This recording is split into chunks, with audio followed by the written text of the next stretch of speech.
देखिए, हम लोग अभी डिस्कस करने जा रहे हैं ब्रिटिश की कुछ पॉलिसीज जो बहुत नीतियाँ, कुछ नीतियाँ जिन्होंने बहुत बड़ा रोल प्ले किया भारत में राष्ट्रवाद के उदय के कारण तो मोटा मोटा हमने भी देखा है, पूरा देख लिया है, लेकिन कुछ खास पॉलिसीज से बात करेंगे कि इन पॉलिसीज का भारत के लोगों पे क्या असर हुआ।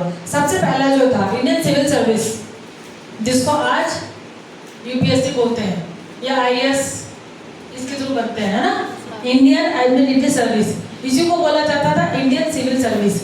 इंडियन सिविल सर्विस जो लाने वाले थे या कहा जाता है उसके जनक कौन थे? Lord Cornwallis.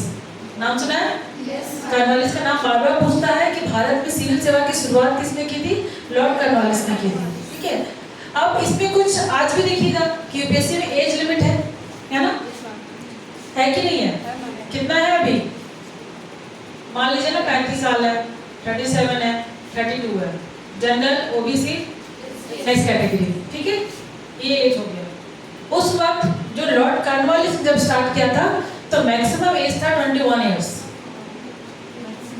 Maximum 21 years, minimum maximum 21 था, मिनिमम आपको शुरुआत करनी थी 18 से। ये उम्मीद की जाती थी कि बंदा 18 साल का है तो ग्रेजुएट हो गया होगा और अब इतना बड़ा पोस्ट होल्ड कर सकता है। ये जब एक्ट आया था, ये इसलिए आया था, 1876 की बात है जब आई थी, ठीक है, और आगे भी इस पे काम हुआ नहीं, इसका 1876 नहीं था, आई थिंक थोड़ा पहले का था। 1876 में इसमें एक खास चेंज हुआ तो वो आपको बताएंगे, ठीक है। ये एक्ट ये बोल के दिया गया था भारतीयों को कि हम आपकी बात समझते हैं, आप हमारे राजनीति में शामिल होना चाहते हो, ठीक है, आप एग्जाम दे सकते हो। लॉर्ड कॉर्नवालिस ने चालाकी की, देखिएगा कॉर्नवालिस का बहुत सारा और भी है सेटलमेंट वगैरह, लैंड रिफॉर्म्स। परमानेंट सेटलमेंट किसका था? उसमें भी हाथ है ना। परमानेंट सेटलमेंट मतलब जमींदारी व्यवस्था, रैयतवाड़ी, तो कुछ कुछ पॉलिसी थी जो इंडियंस को बेवकूफ बनाने के लिए बोलती थी, उसको लॉलीपॉप बोलते थे, चॉकलेट, है ना, हमें ये चॉकलेट की तरह ही मिला था कि कहने को तो हम दे रहे हैं लेकिन एक्चुअल में है नहीं। रीजन कि आपको आप बनो ना, क्यों? क्योंकि आईएएस कौन होते हैं? ये पिलर्स होते हैं आपके देश के, नींव जिसको बोलते हैं, पिलर्स होते हैं ना, क्योंकि ग्राउंड लेवल पे यही लोग काम करते हैं। अभी ग्राउंड लेवल पे काम करेंगे तो अगर ग्राउंड लेवल पे काम बेहतर है, नींव सही बनाओगे तो ही ऊपर अच्छा रहेगा ना, सीधी बात है, सीधी सी बात है। इसीलिए देखिएगा अभी इस पोस्ट का वैल्यू आज भी बहुत ज़्यादा है। उस वक्त इंग्लिश में, हिंदी में बोला जाता था नौकरशाह, बहुत बड़ी बात होती थी अगर आप नौकरशाह है तो, अगर इतने बड़े ऑफिसर है तो, है ना। श्रद्धा थक गई है, इसको सारे पास सोई थी, संताना नहीं थकाया, थका दिया आज। कौन थे संताना? कौन थी संताना? संताना स्कूल में पढ़ती है, कौन थी नहीं पता आपको, होमवर्क पता करके है, ठीक है। अपने स्कूल के बारे में जानिए, संताना नाम क्यों पढ़ा? कौन थी? सिस्टर?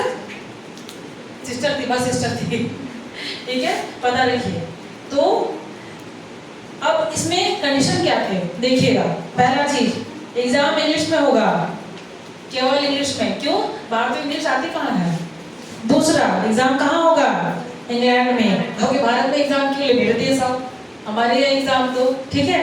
तीसरा, एज लिमिट 18 से 21 मैक्सिमम। कितने लोग होंगे जो बाहर टिकट करा के एग्जाम देने जाएंगे? कितने लोग बैठ पाएंगे? तो मकसद क्या था कि भारतीयों को हमारे एडमिनिस्ट्रेशन में घुसने ही नहीं देना है, प्रशासन में घुसने ही नहीं देना है। अब सोचिए सबसे निम्न स्तर की बात हो रही है, सबसे ग्राउंड लेवल की बात हो रही है, जहाँ से राजनीति शुरू होती है, वहाँ पे भी नहीं घुसने दे रहे हैं भाई। ग्राउंड लेवल पे भी काम करने दो, थोड़ा काम कर लेंगे, नहीं करने दे रहे हैं। ऊंचे लेवल पे तो आप लोग वही, वहाँ पे भी नहीं घुसने दे रहे हैं। एक तरह का इसको लॉलीपॉप भी बोला जाता है, ठीक है। लॉर्ड लिटन आए 1876 में, इन्होंने एक अलग एक्ट पास किया इसी एक्ट को लेकर। क्या बोला कि नहीं ये तो 21 साल बहुत ज्यादा है, हम इतना नहीं देंगे, हम देंगे मैक्सिमम 19 साल, 19 इयर्स ओनली मैक्सिमम एज। कभी एग्जाम में आता है, सॉरी, कि लॉर्ड लिटन ने 19 साल कर दिया 21 साल से मैक्सिमम एज। बाकी सब एज इट इज था, इंग्लिश में होगा, वहाँ ये दिस दैट, कोई भी रीजनल भाषा में एग्जाम नहीं हो सकता था। तो ये जो एक्ट था कब आया था? 1876 में, ठीक है। ये एक्ट 1876 में, इस एक्ट ने एक बहुत बड़ा काम किया इसी बेस पे, क्योंकि ये पूरा पूरा लोगों को समझ रहा है हमें से चॉकलेट दे रहे हैं, बस बेवकूफ़ बना रहे हैं। ठीक है, ये एक एक्ट ये हो गया। दूसरा वर्नाकुलर प्रेस एक्ट, उससे भी एक और आप देख सकते हैं 1877 में ही एक वर्ड आया दिल्ली दरबार। एक्चुअली दिल्ली दरबार 2 बार लगा था। 1877 में खास क्यों है दिल्ली दरबार? एक पॉइंट तो ये समझ गए आप लोग कि क्या था इंडियन सिविल सर्विसेज को लेकर। दूसरा, दिल्ली दरबार क्यों खास था? क्योंकि लॉर्ड लिटन ने इसको लगाया था। दिल्ली में एक दरबार लगता है। 1877 की खास बात ये थी कि उस साल भारत में बहुत भयंकर अकाल पड़ा था। ठीक है, इसको लेके किसी को नहीं पड़ा हुआ है अंग्रेजों को, क्या अकाल पड़ा हुआ है हमें नहीं, मतलब इसको इंग्लिश में क्या बोलते हैं, फैमिन, है ना, सूखा पड़ गया, अकाल पड़ गया, इसकी वजह से। तो इन्होंने क्या किया कि दिल्ली में दरबार लगाया। इस दरबार में क्या चर्चा, बहुत बड़ा लेवल पे फंक्शन होता है दिल्ली दरबार जिसको बोलते हैं। अभी वहाँ पे एक रेस्टोरेंट है दिल्ली दरबार। एक बार मेरी फ्रेंड बर्थडे के पार्टी के लिए चली गई थी, लेके गई थी, हमने बच्चा लुट जाएगी। ठीक है, बहुत पुराना है, बहुत पुराना रेस्टोरेंट। हमें लगता है कि वो 1854 ऐसे करके कुछ लिखा हुआ था जब वो स्टार्ट हुआ है वहाँ पे। अब वहाँ पे हम लोग 1-2 रोटी खाए होंगे, पनीर मंगाई थी, 5000 का बिल बना था। हाँ, इतना महंगा था। हम लोग क्या बर्थडे पार्टी हो गया। दिल्ली दरबार कभी जाइएगा ना, वहाँ के सीपी जो है ना कैनॉट प्लेस, वहाँ का जाना माना रेस्टोरेंट है।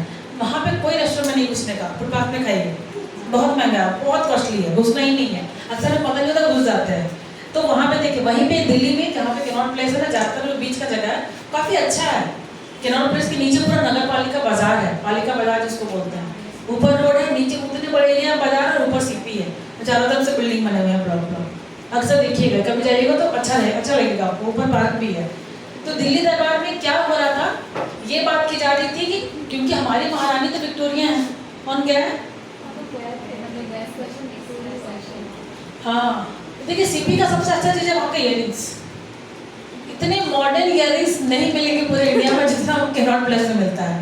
ठीक है, और बाकी फैशन देखना हो तो अलग बात है, वो भी मिलेंगे, लेकिन वहाँ पे इयरिंग्स वगैरह काफ़ी मॉडर्न होते हैं अगर आपको शौक है तो। दिल्ली दरबार में क्या बात हो रही थी, लॉर्ड लिटन ने दरबार लगाया दिल्ली में, और वहाँ पे क्या चर्चा हो रही थी कि हमारी जो महारानी विक्टोरिया है वो तो इंग्लैंड की महारानी नहीं, क्यों ना उन्हें भारत की महारानी बना दें।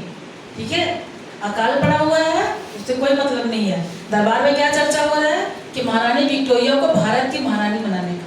दैट मीन्स कि पूरा कंट्रोल, अब एक तो पहले भी था, 1858 में कंट्रोल ले लिया था, लेकिन जो कहते हैं ना छोटा मोटा बच भी गया, कुछ नहीं छूटना चाहिए। एकदम औपचारिक तौर पर या कह सकते हैं कि ऑफिशियल लेवल पे क्या कहलाएगा कि भारत की महारानी कौन, महारानी विक्टोरिया। कहीं भी पढ़ा आप हिस्ट्री में आज तक कि भारत की महारानी महारानी विक्टोरिया है? जैसे इंग्लैंड का पढ़ ही रहे हैं, जब से पैदा हुए तब से देख ही रहे हैं, कभी पढ़ा कहीं? इसी दरबार में पहली बार चर्चा हुई थी महारानी विक्टोरिया को लेकर कि इन्हें भारत की भी महारानी बना दिया जाए, जिसको लेके किसी ने माना नहीं था। तो वहाँ पे लोगों ने क्या देखा कि अकाल का क्या, इसको लेकर तो आप सोच भी नहीं रहे हो, कर भी नहीं रहे हो। ठीक है, तो लॉर्ड लिटन का 2 पॉइंट है, एक तो दिल्ली दरबार लगा दिया बिना मीनिंग का, और दूसरा ये साल अलग कर दिया। तो क्या ये एक्ट लोगों में असंतोष पैदा नहीं करेगा? करेगा ना, ये दोनों एक्ट में कोई प्रॉब्लम? ठीक है, तीसरा चीज वर्नाकुलर प्रेस एक्ट, थोड़ा सा डिटेल में उसको देखिएगा, इधर कहीं मिटा दे। वर्नाकुलर प्रेस एक्ट हम लोग अभी लिखे तो उसी के बारे में थोड़ा सा देख लीजिए। 1878 में ये भी आया था। ठीक है, क्या था ये इंपॉर्टेंट है जानना। प्रेस एक्ट, इसमें अंग्रेजों ने बोला 2 चीज। पहला कि तुम लोग एक तो कोई भी न्यूज़पेपर नहीं छापोगे जो हमारे अगेंस्ट में होगा। ठीक है, यानी कि कोई भी अगेंस्ट वाली बात नहीं करोगे ऑफ ब्रिटिश एम्पायर, किसी की बुराई नहीं करोगे, और दूसरा इंग्लिश लैंग्वेज भी यूज नहीं करोगे, ये भी बोला। यानी कि पूरा कह सकते हैं कि प्रेस पे बैन लगा दिया, ये प्रेस को बैन करने का एक्ट था। श्रद्धा, ज्यादा थकावट है, पानी दीजिए तो उसको।